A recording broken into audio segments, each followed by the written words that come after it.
Realities. I have another amazing program with one of the upcoming stars, keynote speakers at the Sedona Transcendent Retreat that is happening in Sedona. Realities. September 19th to the 22nd. And Suzanne Ross, of course, is always here joining me. And Suzanne, let's show them the flyer so we can get people excited about coming to see Robin, and a whole bunch of fantastic people are going to be at this September event. Lisa Royale, of course, Matt Kahn is fantastic. Who else? Who else do you, I mean, I know you like everyone, but who else do you want to highlight here? I do love everyone. And so we have Vincent, Jenna, Brandy Wells, Ann Tucker, Yafi Yer, Joy Khan now, Kelly Palmatier, and Allison Carmani, and with us here today, Robin Jelinek. And so really the focus of this retreat, Alan, is psychics, channelers, and mediums demonstrating their gifts and teaching their techniques. So I always try to, have a new and different theme. And who doesn't want to learn channeling and the ability to tune in psychically? And for the first time ever, I'm also welcoming mediums, and it's really the first time I've had mediums. And so it's going to be super exciting. Of course, we always have the presentations, performances on stage, as well as the indoor workshops and outdoor journeys. Right. And I think what's so important about these conferences is that you are making it mainstream. I mean, channeling, no one wanted to talk about that 20 years ago, and then there were channels, and now there's a channel in every corner, which is a good thing. It's a good thing that people are now understanding there's this interfacing of dimensional realities, and regular people or extraordinary people are bringing through messages that we need obviously to hear at this time. So happy Robin's here with us today. Do you want to give us a little background about Robin? Absolutely. And so Heidi, her assistant and sister, had reached out to me, and I looked into Robin's website and discovered that she channels a group consciousness, Athena in Truth. And then we met on Zoom, and I really enjoyed hearing about her story of her sort of Kundalini awakening, this activation that really opened her up as a conduit. And then due to her fascination about channeling, and because she had really created such a powerful conduit in her own energetic being, she started channeling this group consciousness, Athena in Truth, who is bringing through remarkable messages, not just for our own individual transformation, but for humanity at large. So I'm just so delighted Robin said yes to coming to our retreat. She'll be doing a presentation and a workshop. Welcome, Robin. Thank you very much for having me. Yeah, Robin, give us a little background. I mean, you were coming from a pretty mainstream world, I think, and then suddenly, boom, what was that? Yeah. Well, backing up to my early 20s, I've been on that spiritual journey. It's something that I just had a passion for. I absolutely loved it.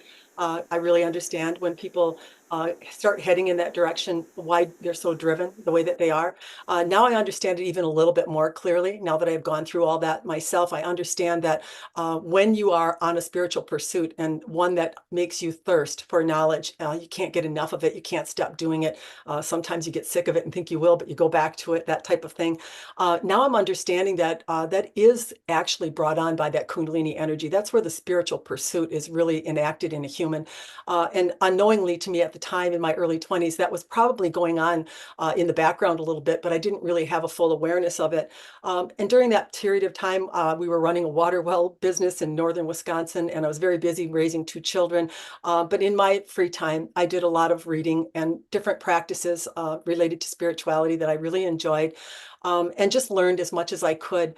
When I hit around the 43-year-old mark, and having done that for about 20 years, my children were both leaving for college. That was really my passion. I'm a double Cancer, so I'm a lover of family and home, and raising my kids was something that really resonated with me.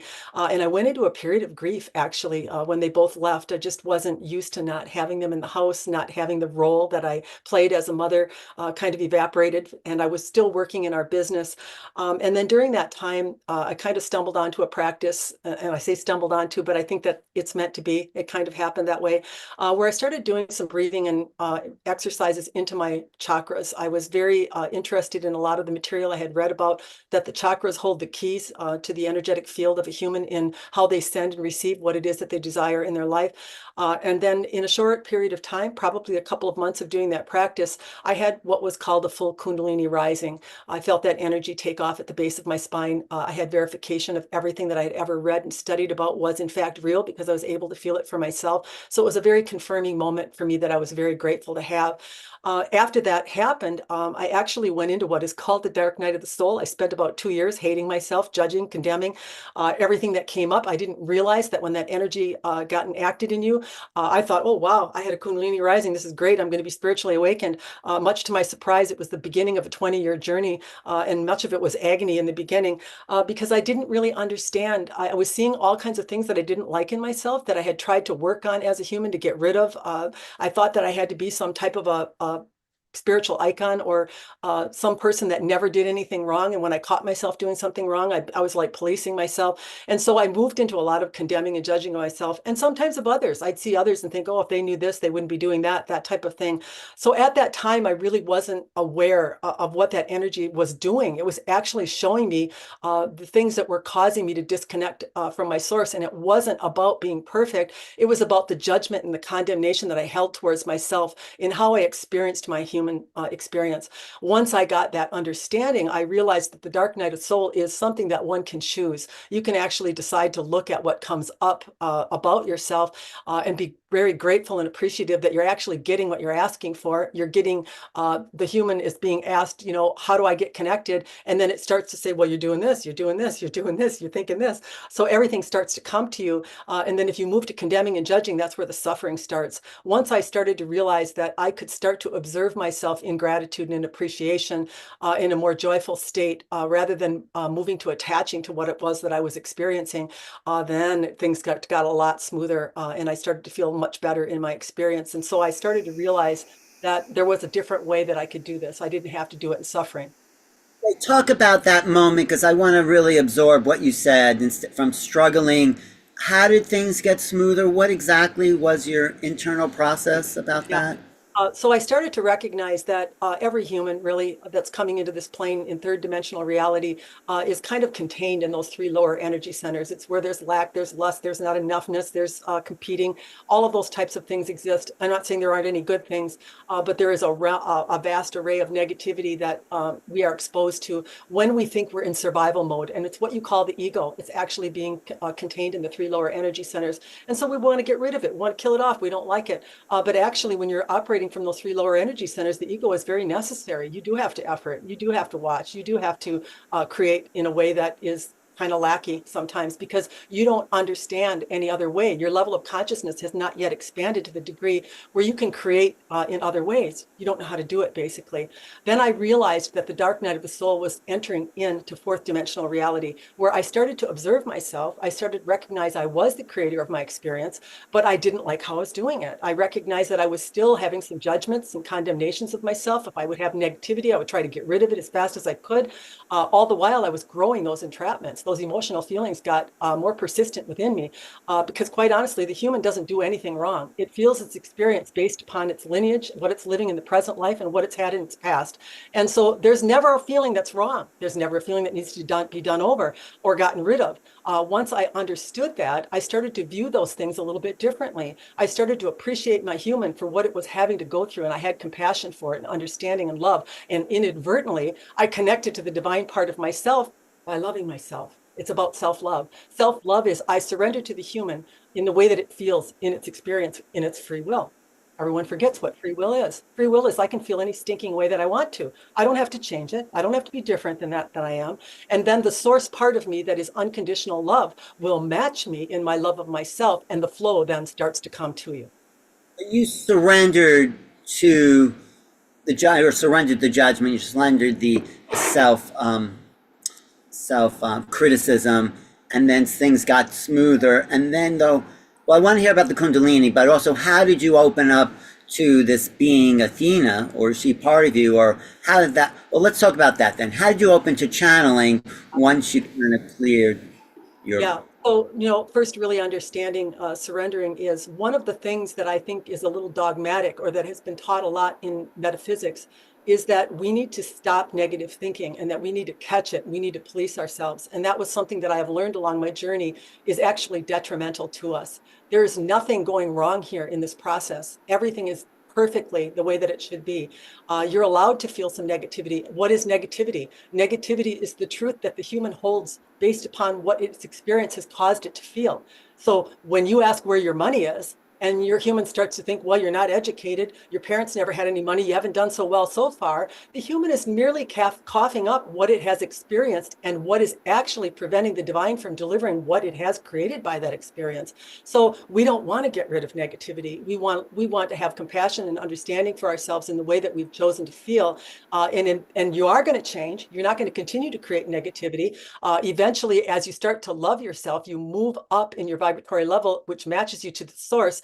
It is the one that makes the transformation and the changes in you.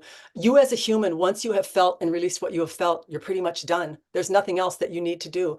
When you start watching, policing, thinking that you're going to change something or make something happen, you've moved out of the realm of what you are required to do as a human. The divinity part of you receives everything that you feel, and it lifts it to a higher tone or vibration of which it is a part of.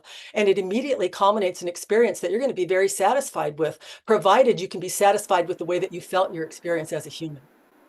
So how did you get into channeling then? I mean, that's a very Yeah.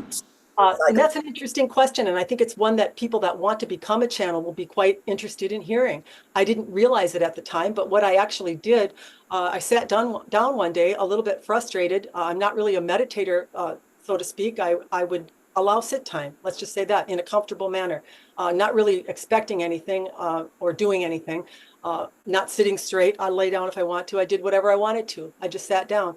This particular day, I was a little frustrated with myself. I had lost a tennis match that I thought that I should have won. And I had a lot of skill. I was really quite good at it. But every time a player walked down onto the court who portrayed themselves in their power, it made me weak. I started to lose confidence. That's what would happen. And I would lose my skills when I would get in front of someone like that. So I sat down that day, and confidence is a problem that I struggled with throughout my life. It was a big problem for me. Not that I should have it, because I was really pretty good at a lot of things, but from my childhood, I was a little bit chubby, a little overweight. I kind of carried that with me. So confidence was a struggle. In that moment, I called out to the universe, I'm 60 plus years old. When is it coming? I'm really sick and tired of feeling this way. It's very frustrating. I would say it was a very authentic, connective type of call. Like I just had enough of it, basically. And I felt my body sit up and my head go back, and something breathed me. And even at the time, I didn't know what it was. I thought, well, I've never felt anything like this before. I felt like, oh, this is what confidence must feel like. And in the moment, there was a knowing, what sounded like a voice that said, how do you like the feel of a woman in their full confidence, as that head got thrown back? And at that moment, I did not know it was Athena. I did not know that I was channeling. I thought I was thinking it myself. As I continued on from that, more and more signs started showing up. My mouth would pull like somebody had their finger in it from one side to the other without me moving it. The eyes would leak steadily. It wasn't tears. It wasn't coming out of the corner. If I would lie down, it would just pour water out of my ears. There were lots of kriyas, shaking. That all went on even when I had the Kundalini waking from my 40s on. I've been having kriyas, but never any contact with any other entities. What This is a went kriya? on. Pardon? What is a kriya? How do you describe a kriya? A kriya is an involuntary movement where your body can get thrown in every direction. Your face can twitch, you can shake. It's actually the Kundalini energy butting up against things that it's trying to clear a pathway through. You have a lot of things contained within the vessel, not just the 7 energy centers that you have on the outside, but 122 very intricately designed system inside of yourself through all of the nadis, all of the energetic field within yourself. And so anytime that energy butts butts up against something that's preventative of it flowing through you, it's going to shake your body. That's what it does, and make different contortions, sounds, all kinds of things in order to move that energy out of the way. So that was going on. Then what started were automatic mudras, lots of sign language with the hands all over my body. No idea where they were coming from or why. I'd never done them in my life, never seen them. So I had a lot of things going on, and I'd come out and try to tell my husband, and he'd say, I don't know, it sounds weird to me, whatever. You know, he didn't really pay a lot of attention. Probably maybe 2 weeks past that time when I had that Athena approached me in confidence. I did go on a little trip with my husband and met my son, and I was telling him about some of the things that I had been experiencing. And right away, when I started talking about it, my body started moving again. And he said, well, if something's in there, why don't you come out and talk? And that's when they did. That's when it started. What was that like for you, Robin, when the talking started happening through you? Yeah, well, you know, during that time, it was kind of shocking. I won't kid you, because I didn't expect it. It was arduous. It was hard on my voice box. I sweated through all of my clothes. I thought I'm gonna have nothing to wear by the time the weekend this is over. My body had a hard time with it, but I would say very much within a matter of a couple of months, things smoothed out. It was really bumpy at first at home because I didn't understand how it worked. I felt like 24/7 they were on me, like there was people talking and communication going on, and my whole regular life was kind of put on the back burner. And finally, again, I made the statement, is this how it's going to be now? I mean, my husband likes to read his paper in the morning, and I like to get my laundry done. And, you know, this is going on like 24/7. And that's when they said, well, okay, so when you think about us, we come forward. That's how it works. If I don't think about them, I can get my laundry done, or my husband can read his paper. If I have a thought about something, I wonder why this is happening. If there's an argument within the family, I wonder why that happened. Just my mere thought of it brings on a transmission. Or sometimes that's where the podcasts come from, or the YouTubes come from. It is all thought provoked. So it's now more at will that you connect. Then Pardon? Yeah, it's and I have what is will, intentionally connecting. Yeah, and it is, they will never come forward uninvited. They are, but they think they're invited when they're being thought about. And it's not that I can't control that, but I will feel that presence come forward the minute I'm thinking about them. In the beginning, when this happened, there was a little bit of a conversation in my head. How do you want to do this? Do you want to have us speak it and you repeat it? Do you want to do automatic writing? And I didn't really want to do that. I'm at a stage in my life where I wouldn't say in the beginning I felt this way, but I feel more this way now, where I just don't really care anymore about how I'm being perceived or what someone's going to think about me. In the beginning, I worried a little bit that somebody might think I was crazy, but something in me really wants people to know that this isn't me doing it, and that this is a flow of consciousness that has lived other lives. Some have, some haven't. And I think what better way to do that than to step aside, and then just really let them take the floor. And that's really how I prefer to do it. I don't have any adjustment or waiting time. It's an automatic flow for me. The minute I think, they're in. That's how it goes. How long has this been going on? Like full on channel? Well, and this is another thing. So I think it started, I'm going to be 65, July 7th, and I think this started at 62.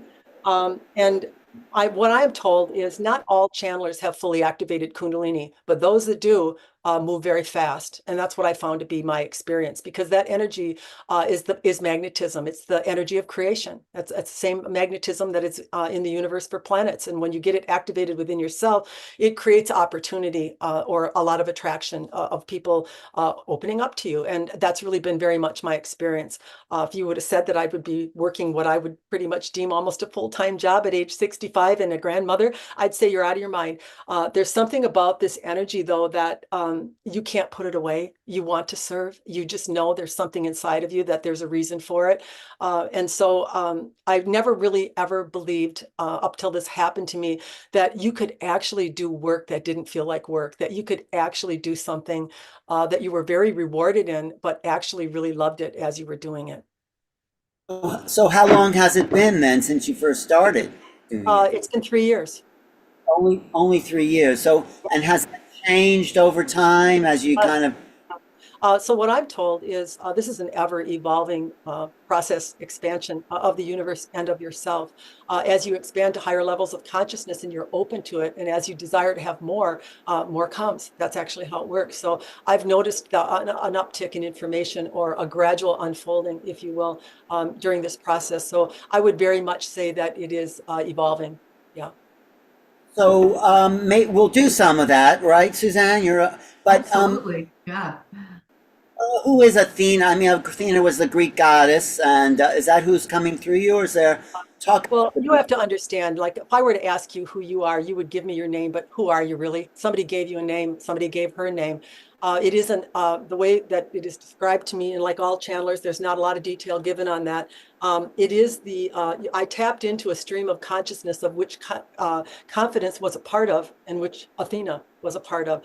So it would be, yes, probably the consciousness of the goddess Athena in her, but there would not necessarily only be her in that stream of consciousness. It's just the one that I happen to tap into. Okay, so you just channel one being. There's a number of beings, and I don't really keep track or count anymore. And that's another thing I don't have to worry about, because in the beginning of this, I said I don't want to be doing the circle of white light. I don't want to be worrying about negative energies. I don't even want to see them or come into contact with them. And they said, well, then we will be ever present. And that's why they're thought provoked.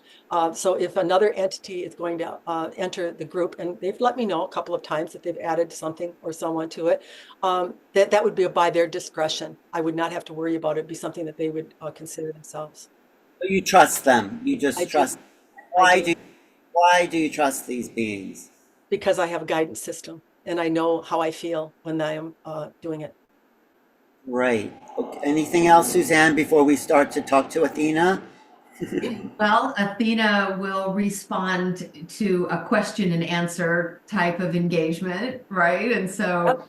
as you begin, we can ask questions directly, and Athena, the streaming consciousness, will respond. Yeah. This is Okay. doing in Sedona, the same kind of thing, just questions and answers, or does Athena sometimes prepare a little opening speech or something? She might do a little bit of an opening introduction. It won't be anything too lengthy, and then we'll open it up to questions. Primarily, they're mostly interested in teaching and in assisting those that maybe are having some problematic repeat experiences or things that they don't understand that are going on. So they really explain in as much detail as possible how it is that you can get the experience that you're trying to get while you're here. Great. Well, I'm excited. I have a few questions I want to ask. So, Okay. Great. All right. what do Okay.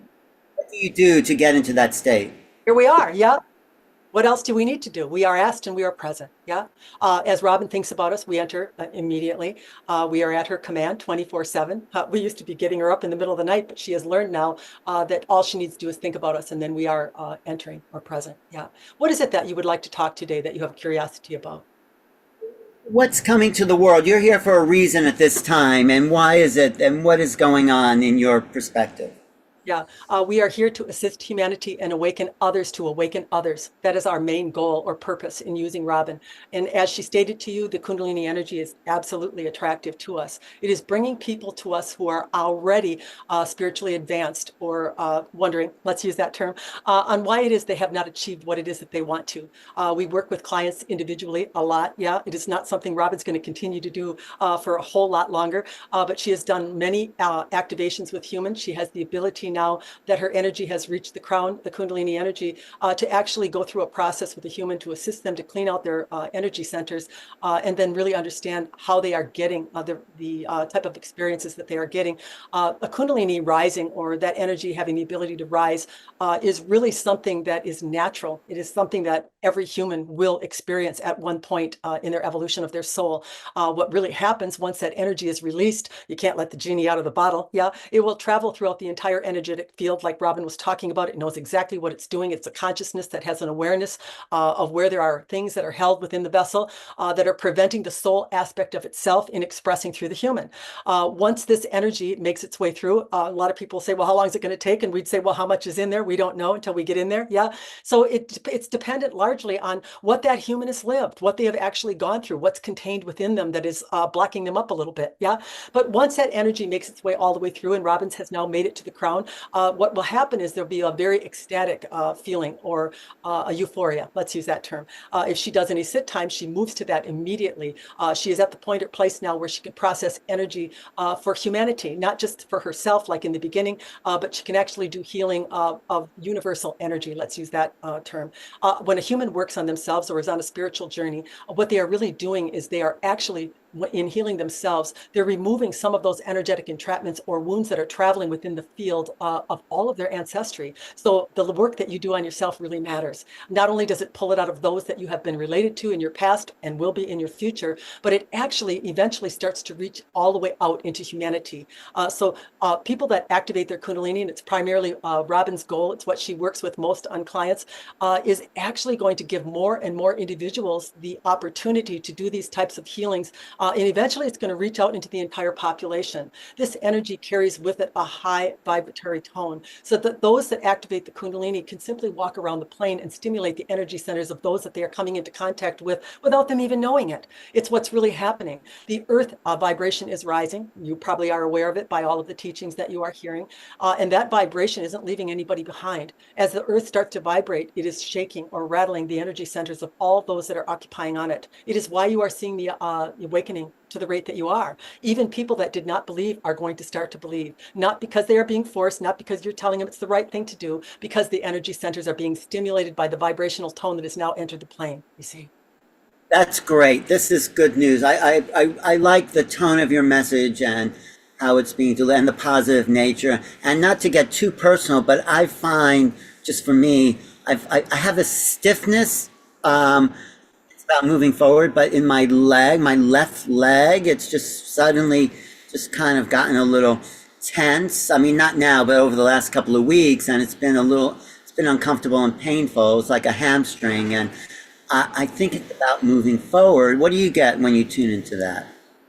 Everything that a human experiences within the vessel is somehow linked or tied to an emotional state. Yeah. So as you find yourself in this condition and you are prevented actually from doing the things that you maybe love to do or want to do, or to even be comfortable while you are doing things that you like to do and want to do, what happens to you emotionally? What is it that you feel? There, a frustration, it's not, yeah. And I think Yeah. I've been doing the things I want to do, and this may be a reflection of that, but what do you get?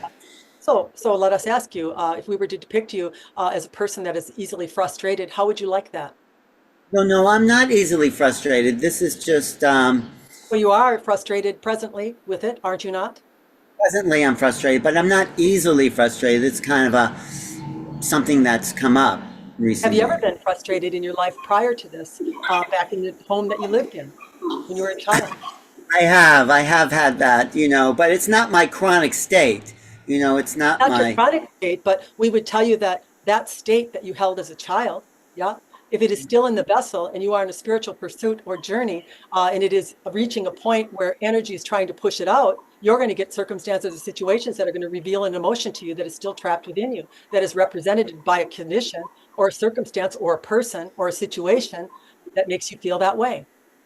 so go back to that childhood frustration, look at it, Yeah. let, Don't try to change it. Don't condemn it. Don't judge it. Just say, yeah, there you are standing. People don't realize this, that every yeah. aspect of you that experiences something that it does not prefer to experience oftentimes stands there in it until it is loved and accepted for what it has felt. Yeah. So it is for you to look at yourself as a child and your frustration and to know that that's to be loved, that's to have compassion for, understanding for. We could tell, and we're just going to tell you because why are we called Athena in truth? We don't mess around when it comes to truth. Yeah. And we can tell that you would not like being depicted as frustrated because you didn't really want to own it, even though in that situation that you are. So there's no doubt in knowing that it is an emotion that if you were identifying with it, that you would prefer not to have it within yourself. You have a judgment for it. You have a little bit of a condemnation for it. We cannot judge. We cannot condemn what it is that we have felt in our experience and not re-experience it in some form of an expression, you see. I think you're absolutely right. I think I'm in touch with the childhood moment, like 3 years old, that seems to come into my awareness that Yeah. was Don't part of try to it. make it go away. Don't try to change it. Don't condemn it. Don't judge it. Love it. Yeah. Oh, what do you think the universe did with frustration? What do you think you were creating with frustration that was opposite of that? Peace, harmony, opportunities that would provide that. You've gotten a lot of that, yeah. And we would say there was probably just a smidgen of it left in you yet for you to expand yet to another level of what it is that you have created so that you can receive that. Why does a human get an experience they do not like? It's not because the universe is punishing them. It's because it loves them. It cannot deliver to them through flow. if they are containing something within those energy centers that they are blocking through judgment and condemnation, which is a different vibration of self than self-love is, you see. So you have to move to the point where you love yourself in all things. We tell people that they are controlling, they don't like it. And we say, why do you not like it? Do you know why you move to control? Because that you hold something within the gut that you are protecting so that you know that you are going to get experiences that you are not liking. Of course you would control your experience if you knew that something was going to be brought in that you don't like. That's what a human does. This is why we tell you, a human doesn't do anything wrong. A human doesn't need to change how it feels. A human doesn't need to do anything different other than feel its experience. And when you start to consciously observe that, what is divinity? Divinity is 100% aware, all awareness, completely aware of what it is that it is feeling. The human, most of the time, is unconscious, but it's still kicking out creation energy, and it's getting repeat experiences that it doesn't like because it is not aware, it's asleep. But when we start to look at the human and remind it how much we love it, it starts to move up in its vibration and it awakens to love. It does not stay asleep in the low tone that it was harboring itself in. Well, I go back to that time where I was frustrated as a child and not ignore it, embrace that emotion and just the uncomfortableness of that emotion. And then what do I do then once I embrace it? One of the most difficult things in a human when they have already manifested a symptom, and we have a lot of this when people come to us with illnesses, is to not hate the symptom. If every time you sit down, you wince, if every time you have to take medication, you are hating it or upset about it, you are expanding that energy, is what you are doing. So you must feel the pain and smile to yourself and the child that created it. Yeah. Oh, I know where this is coming from. Yeah. You are no longer hating it. You are no longer upset with it because what is it doing? Wow. This leg has let me know that there's some energy that's blocking me from what I could really be receiving in abundance, you see? And so now I love the leg, don't I? I love the little pinch in my bottom or wherever it is, because I know that that alertness, that awareness that I now have that something has been brought into my creation that I prefer not to see is actually preventing what I do want to see. So I have to move to loving the affliction. Many have trouble with this. They don't like the pill. They don't like the cream. They don't like the pain when they sit down. You can never get to where you want to get by hating where you are, you see. So love the pain, love the discomfort, love the because it is, you know what this is? We want you to understand this. Maybe you do. We don't know. But there's communication going on between the divine part of yourself and the human all the time. And you could take every other person on the planet and take them right off of it. They don't mean nothing. The circumstances, the situations, the problematic things that are occurring mean nothing. They're inconsequential to what's going on in your life. And you want to blame them. You want to think that someone else is the cause of them, of what you are feeling. But really, what's going on is, as you have an emotion, you are individually, sovereignly being notified between the divine part of yourself, between what you've created thus far, what I have for you by everything you've felt, and what you're holding as a human. So if you move into, I'm in pain, I don't like this, I'm frustrated, the divine part of you just sails away. And you become more uncomfortable in your pain and more frustrated. And that's not because what you have is true, but what is true is the way that you are thinking is not narrowing that gap, it is widening that gap.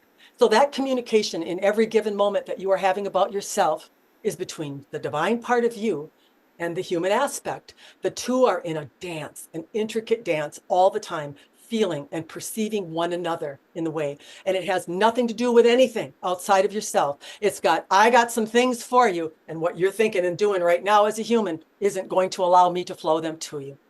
Oh, so I think I'm getting what you're saying. So my situation needs to be cleared because that's still stopping me from really, so I have to feel that. I have to go back into the pain and actually have it reenacted in my body in a way that I haven't felt before. We would like to stand corrected on that, because no, you don't need to go back and suffer. Some humans can't trust themselves. We think you can, because what you do trust in is things that you don't want. Those are very easy to trust in, it seems. But what we would like to tell you to do is, if you have a feeling, if you have an emotional pain, like you do, and you've identified it as frustration, you don't have to go back to that child, and you don't have to roll around it and resuffer. You could trust yourself. You could have a knowing that something in my experience has caused this frustration, period. And done with it. Yeah. And I'm going to love myself in the feeling that I have. I'm going to love myself in the revealing of this pain that I have, in the knowing that the frustration that I am being shown right now, the emotion that is coming to me in regard to this affliction, is preventing the universe from delivering something grand to me. Wait, let me absorb that. I'm just trying to break it down so I can really take in every little piece, and feel free to jump in, Suzanne. But so you're saying, okay, I don't have to go back to my childhood. I just can love the experience that I'm having now because my God, my divine self, is trying to show me what there's still residue of in the system. And by loving that, I'm loving the God that is showing that to me, or my own divinity.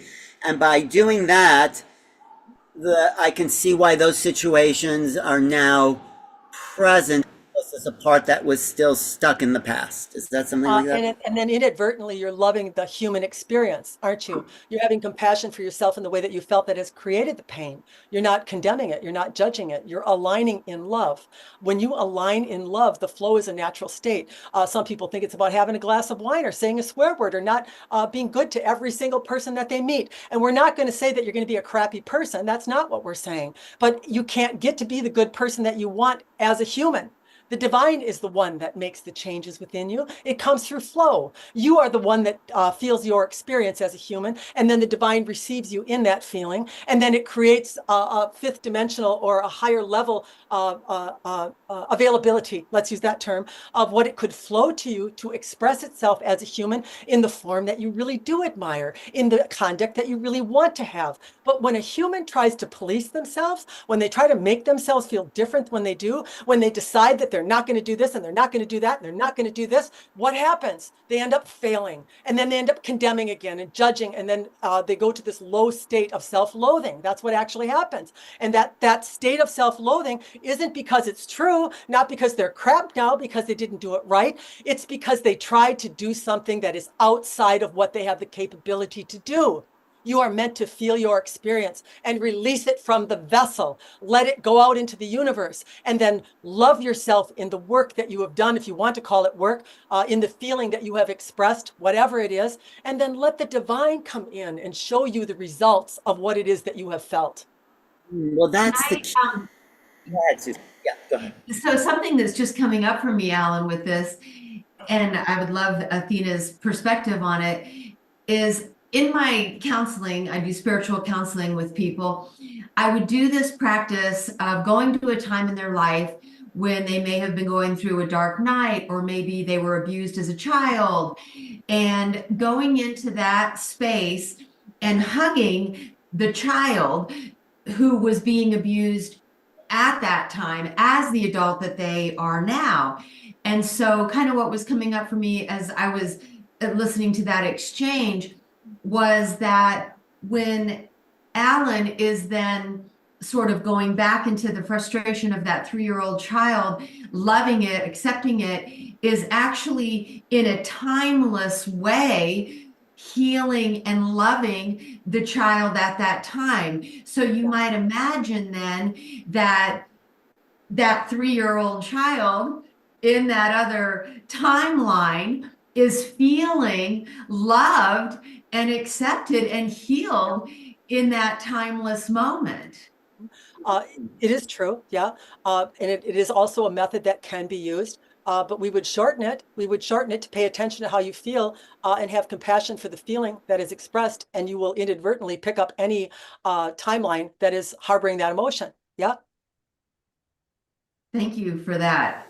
Yeah, and that I think is so phenomenal to think that we can heal, you know, through different timelines, not just in this one linear incarnation, but across a multitude of dimensional timelines in other aspects of who we're being, by having that come up like it did for Alan when he thought about why is he experiencing this pain, and then going and healing and loving that, it heals and loves the other aspect in another time and space.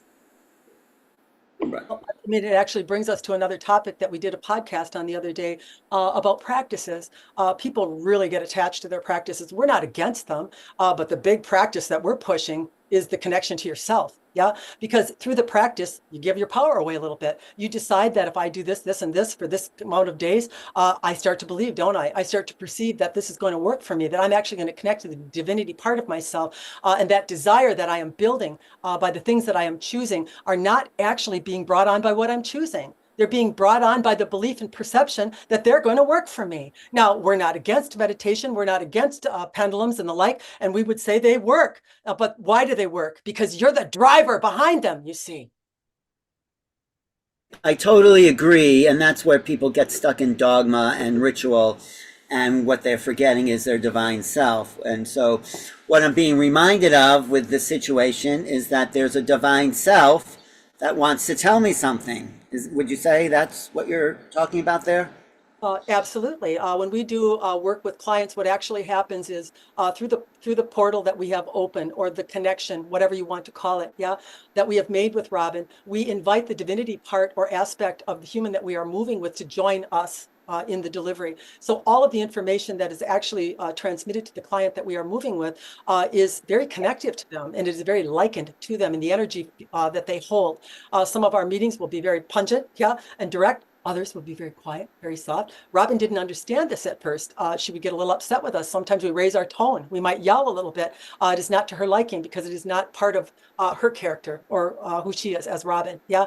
And we said to her, well, stop pinning someone else's energy onto us. Yeah. This is what we need to do sometimes. When someone's really stuck in something, when somebody has believed in victimization, in injustices, and these types of emotions become very layered within them, sometimes the only way we can get through them is by matching them, or rising the tone to the degree that they can no longer ignore that which they have stored within themselves. We would tell you that when we are done, there's a very satisfied feeling. People come away from it feeling changed by it, feeling moved by it. But it is not that we are doing magic. It is that we are providing an opportunity in that moment for them to actually see the mirrored view of themselves in the way that they are creating in their experience.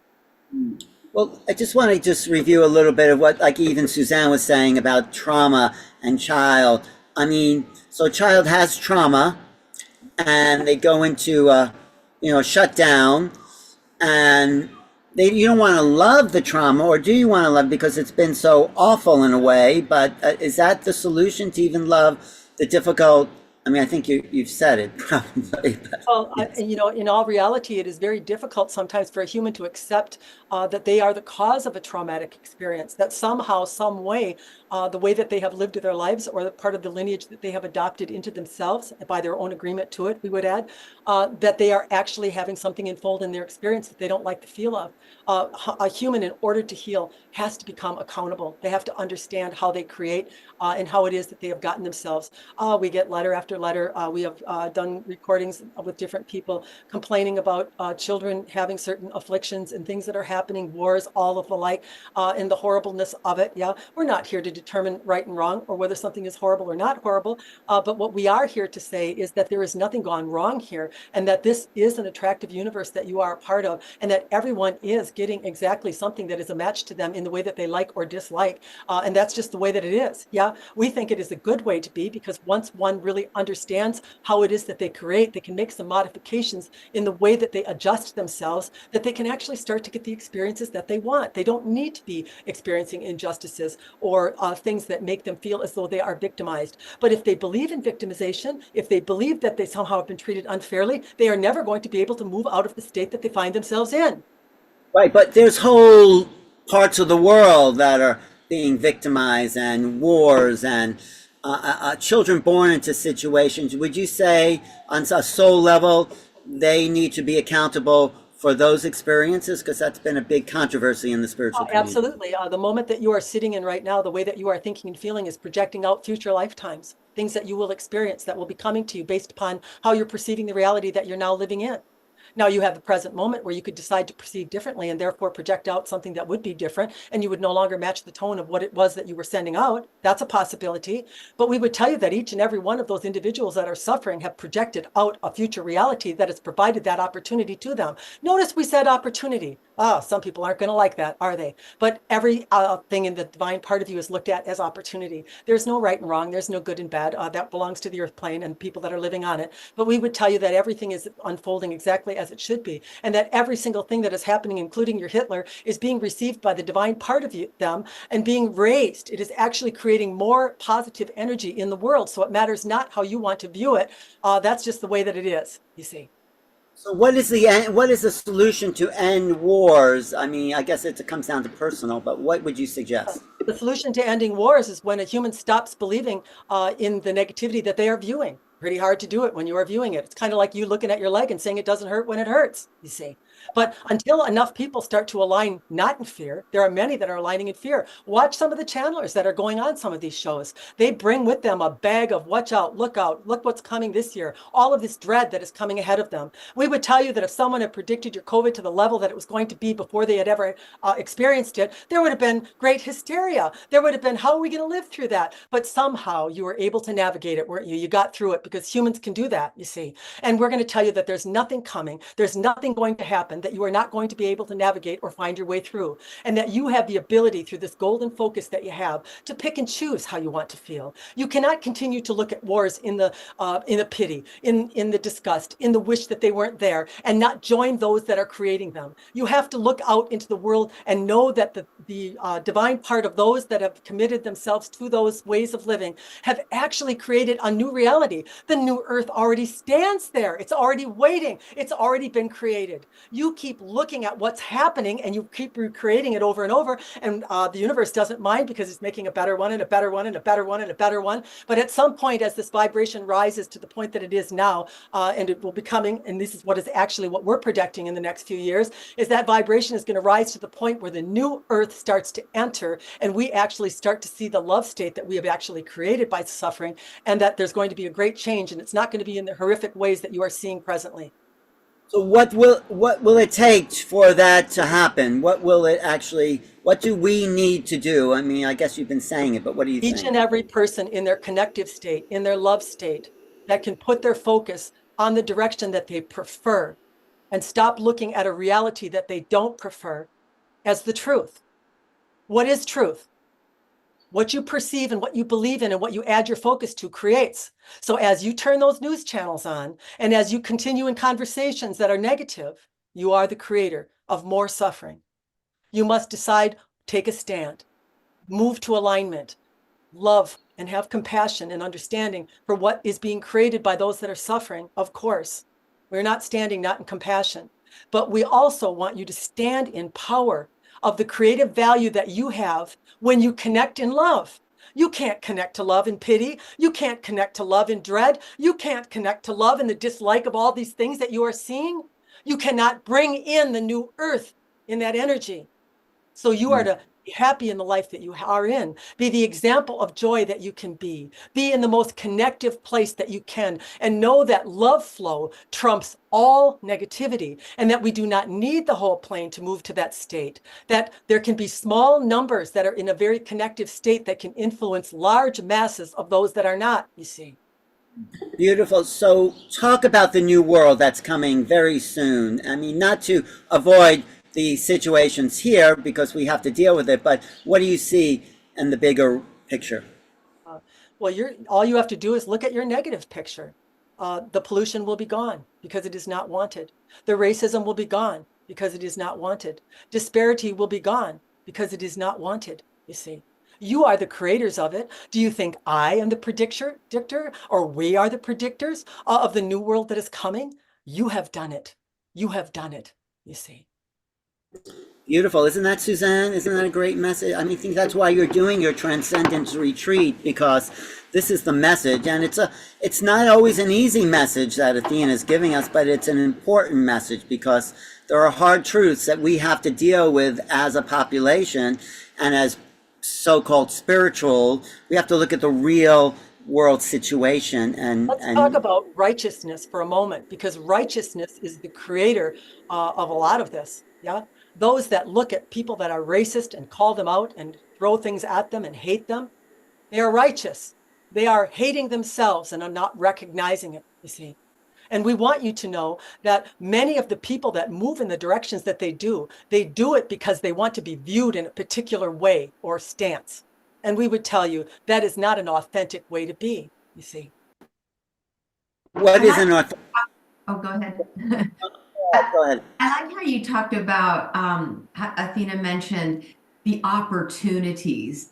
And it really does feel like every moment of every day, every interaction with one another, every reaction is an opportunity for us to learn from one another, to teach to and learn from one another throughout our interactions with each other, throughout the emotions that arise for us as we move through them together. And then, if there's healing that's necessary, we give each other the opportunity to do that, whether it's a relationship that's just, one-on-one, or whether it's us as a collective humanity. Right. It's very important when you're doing self-observation, and it's kind of what you're talking about, because all of your present interactions with people are going to reveal something to you about yourself. They don't have anything to do with them. Of course, the way they feel in interaction with you has something to do with them, but each of you are feeling it a little bit differently, aren't you? Yeah. And so it is to be easy on yourself. It's to offer a little compassion and self-love when you do fall off the rails once in a while, because you're going to, and then to just recognize I reacted in a way that perhaps I don't want to, or don't prefer. Yeah. I know that I have released that way of being to the universe, and that it has provided an opportunity for me to flow to me in the way that I prefer to be. I don't need to beat myself up. I don't need to loathe myself or hate myself for making a mistake. This is the thing that a lot of humans move to that really mess them up on their journey. There's a question online, because we're online, there's an online audience from Zri. Should we hold space for hard and negative people in our lives? How do we deal with them? Well, what you should recognize is that you are the creator of those people entering your life. What is it that it makes you feel when you run up against someone who you have determined is this way, you see? Because we would tell you that that person that you are encountering, there's probably somebody that loves them. There's probably somebody that does not see that which you are seeing.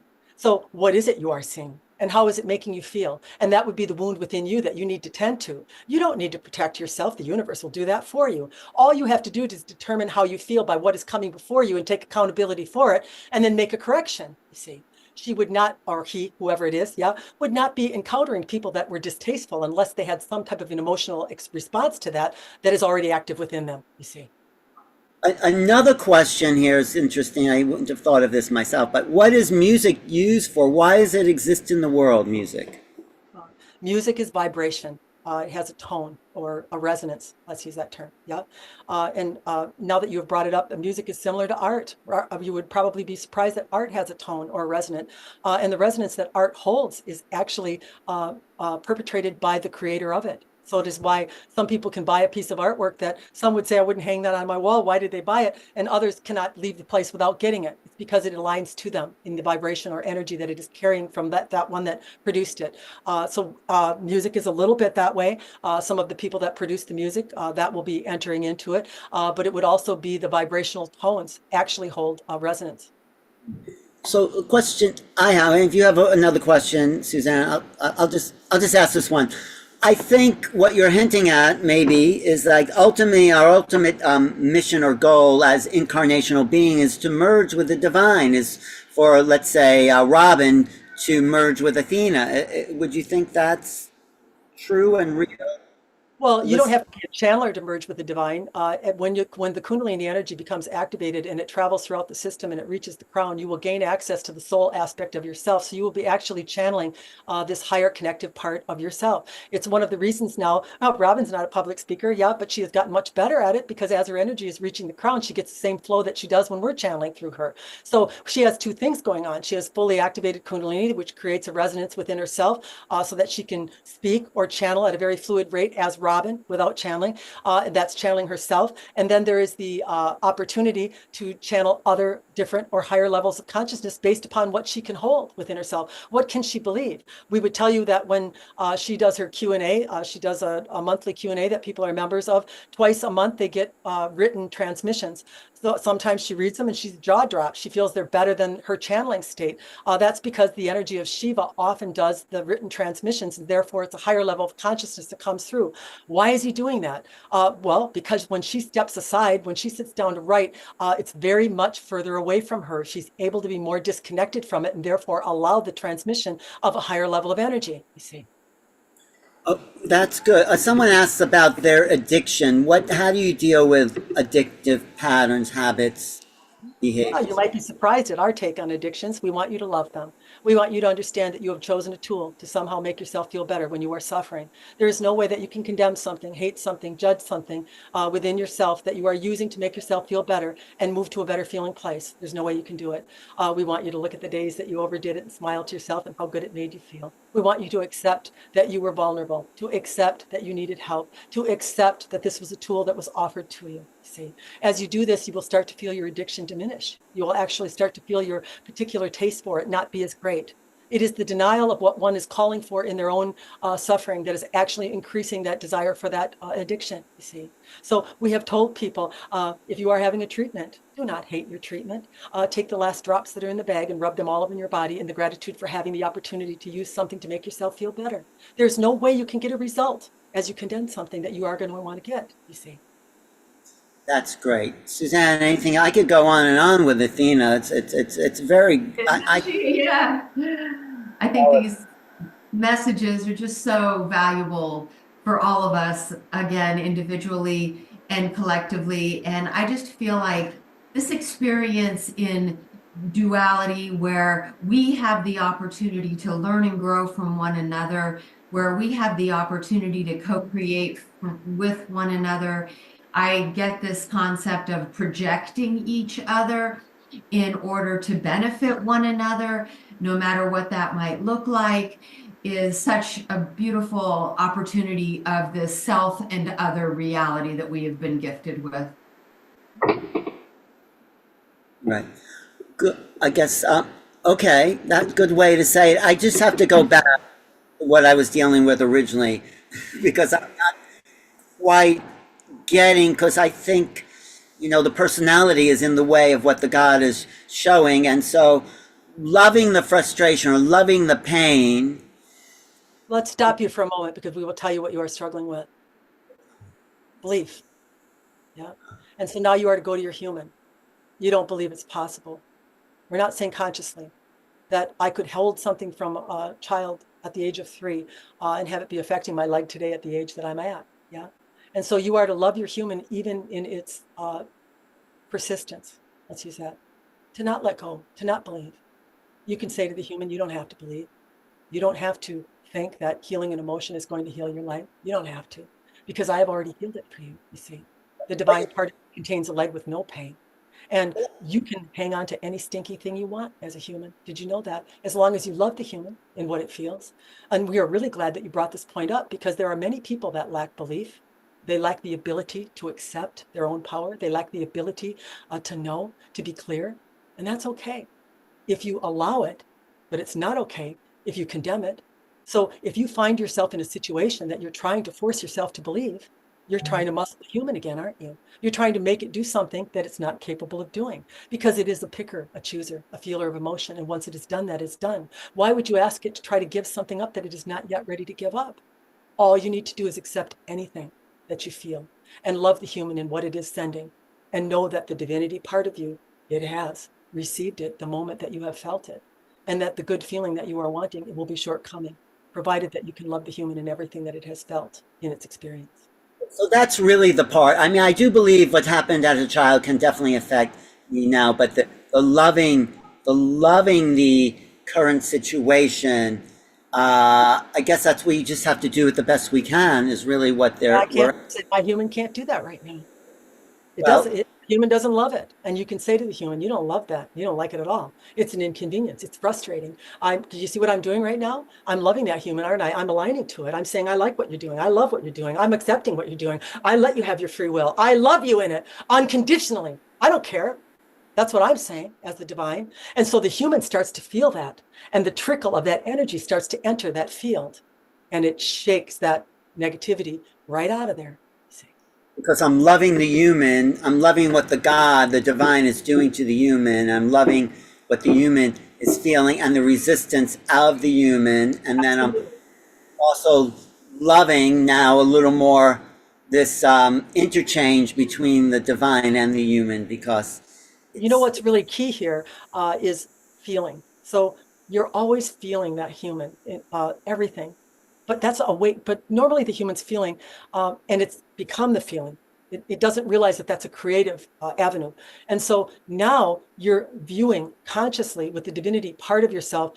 Oh, you feel this way. Oh, you don't want to let go. Oh, you're angry. Oh, you're frustrated. Oh, you don't want to let go. Oh, you think it's not possible. And you're agreeing, you're agreeing, you're agreeing, you're agreeing. Because what else can you do? You can't change what the human felt, can you? You can't suck out of the universe what's been deposited, can you? You can't suck growth back out of this universe once you have emitted it from yourself. So you have to agree. And when you agree, now the human lets go of it. It lets go of that resistance that it was holding as you tried to muscle or force or remove its free will. Your agreement with it is it has free will. You cannot take it away. So I do think it's possible, and that is that the human or the divine that's saying that. I mean, the human may think it gets very murky in there about who's, because I do agree that yes, it's possible to love the the difficulty and get through it by loving it, but you can't love it to just get through it. You have to love it for what it is in the moment, can't you? Don't you? Well, what you're not considering, is that the universe is feeling you in all this. So it's connected to you. So it knows that your desire is to release what is resistive within you that's causing the problem you have. So that it's starting to understand that this gentleman is starting to really understand the signal that I've been sending and the pain that he's having. And so it starts to work with you and assist you in your belief, in your ability to actually align to the decision or choice that you're wanting to. So you're actually going to get help with this as you start to do it. It's going to be a process that unfolds because you are connected. There is never a time when you are not being felt by the divine part of yourself and the universe as a whole. So as you start to think, wow, I think I'm doing this. I think I am creating my experience. And you're starting to consciously look at how the human feels and then agree with how it feels rather than trying to change it. The universe is feeling you in all that and it's supporting you in all that. And then you become a master. This is what mastery is. We talk about this when we are moving with clients that want to advance spiritually. You become a master. A master doesn't do everything right. A master feels and releases. A master realizes right away when they have a feeling that they don't like that there's a preferred feeling that's been created in the divine part of themselves by what they have felt. They don't doubt it anymore. They trust it. They very quickly let go of what they were feeling and head in a direction that they can prefer, not by denying, not by cutting off what was felt, but by a knowing and an understanding that I can move to this activity, I can move to this person and feel this way, which closely matches what I think the universe has created by that experience that I didn't like the feel of. And I can put the gas down on creation. I can actually speed up manifestation in this manner, you see. Beautiful. I think Sedona's going to love this work here, Suzanne. Me too. And might I offer, in an act of self-love, engaging in some self-care, Alan, if it's a pinched, nerve or something, also stretching, elongating, reaching, so that and what are you really doing? Exactly what we said. You are building belief and perception. I can heal myself this way. I can use this modality to my benefit. I can put my trust in this. I can put my belief in this. I can put my perception in this.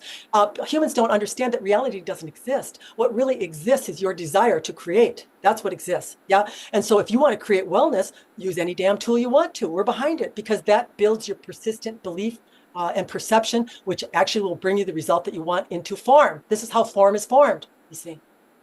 Great. No, thank you, Suzanne. Thank you, Athena.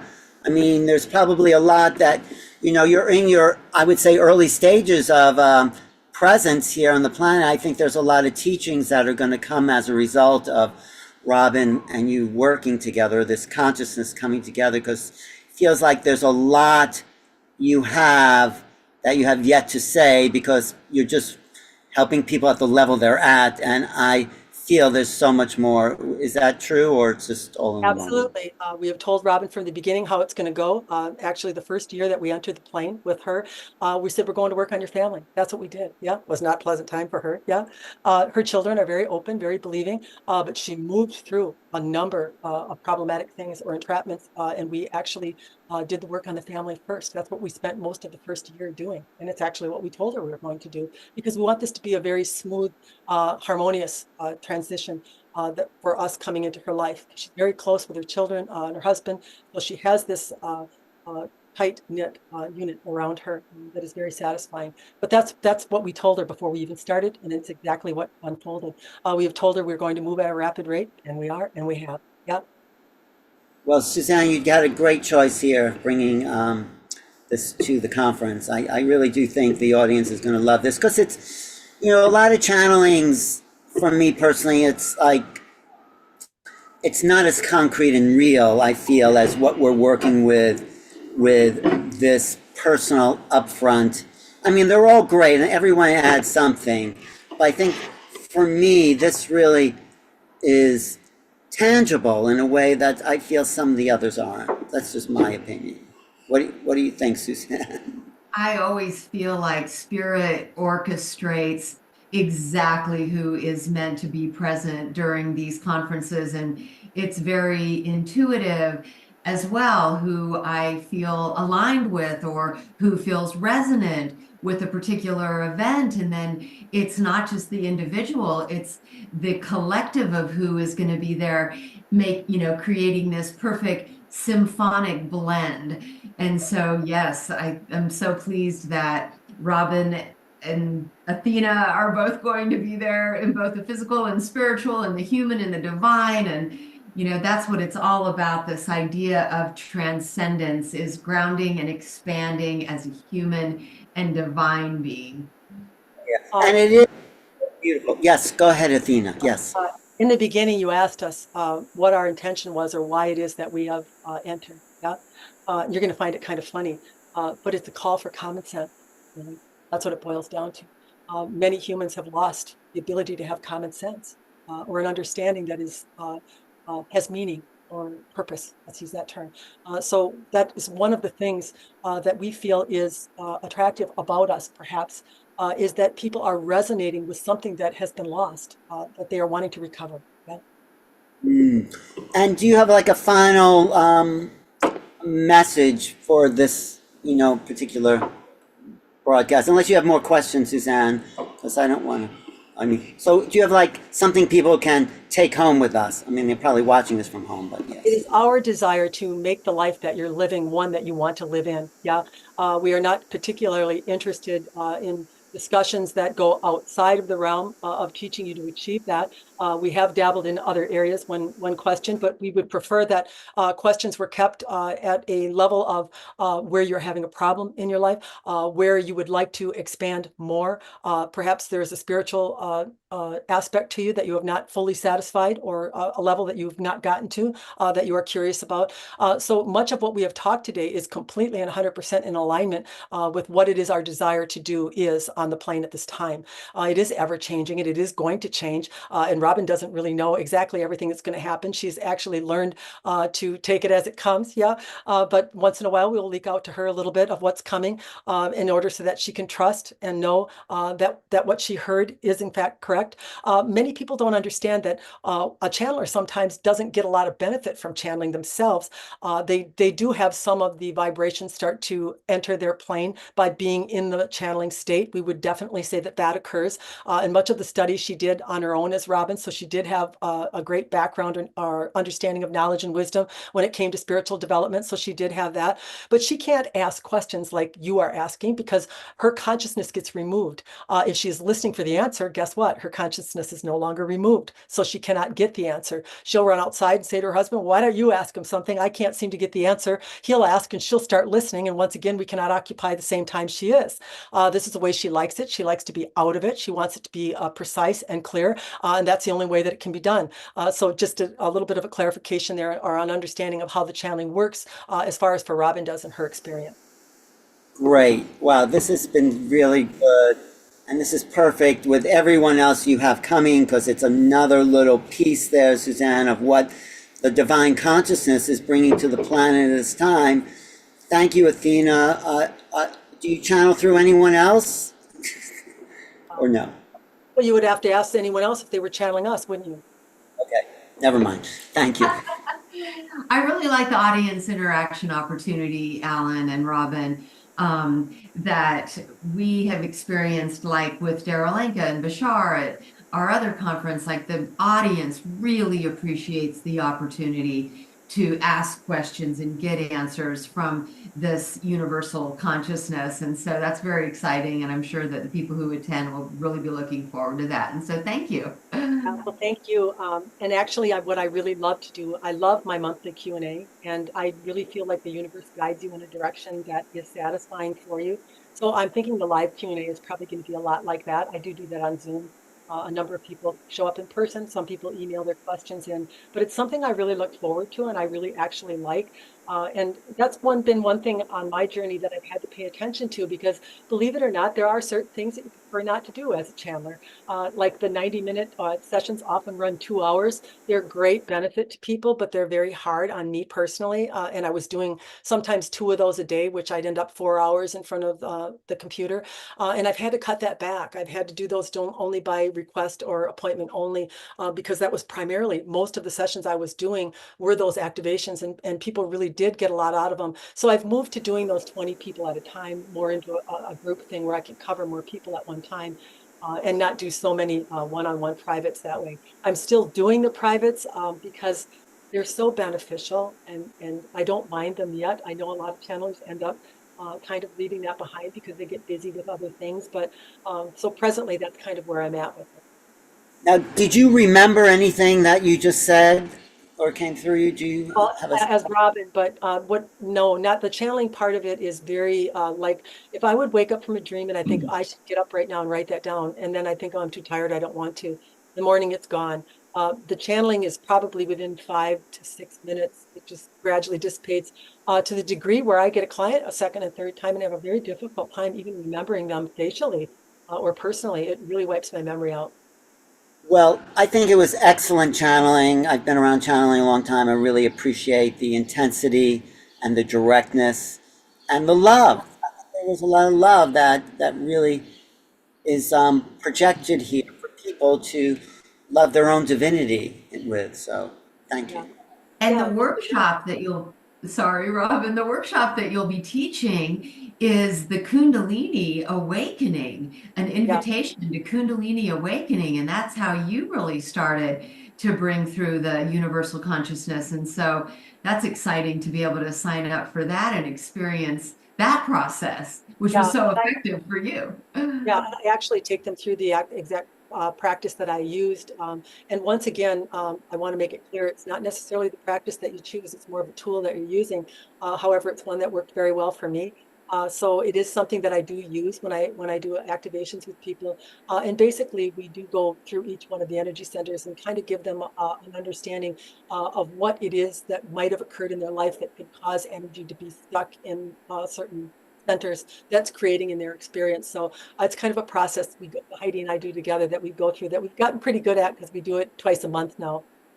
Some people feel, though, and I don't necessarily agree, but there's too much Kundalini can be too activating. What do you feel about that? Well, that's why I moved to remove emotion out of the energy centers. Kundalini will respond to your focus.